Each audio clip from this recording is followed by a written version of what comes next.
Les feux d'artifice, souvent ils marquent la nouvelle année, mais ce soir pour Teiki, ils permettront de redonner du baume au cœur et de terminer une année difficile marquée par la crise sanitaire. Un peu de lumière dans le ciel, malgré la pluie et puis le sombre qui est dans nos cœurs avec tous ces décès Covid. Voilà, on va essayer de vivre un moment de joie en famille. Mais attention, leur utilisation est encadrée. On distingue 4 catégories de feux d'artifice classées suivant leur puissance. Les 3 premières, K1, K2 et K3, sont soumises à des règles spécifiques. Une distance de sécurité doit être respectée entre 0 et 20 mètres comme en métropole.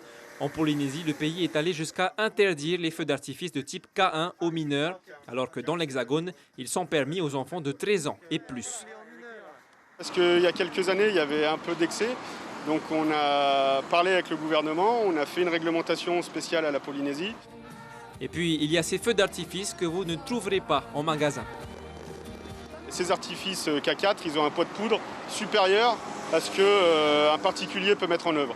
Donc il faut être agréé, il faut avoir des certificats, il faut avoir des formations d'artificiers. Donc ce qu'on trouve, je te dis, quand on fait les feux dans la rade de Papeete ou ailleurs. Et c'est vraiment spécifique aux professionnels. Les hostilités ont déjà commencé hier dans certains quartiers de Papeete. C'était le cas à Mam'o. Ce soir, l'association de résidents prévoit de lancer ses fusées à 21 h.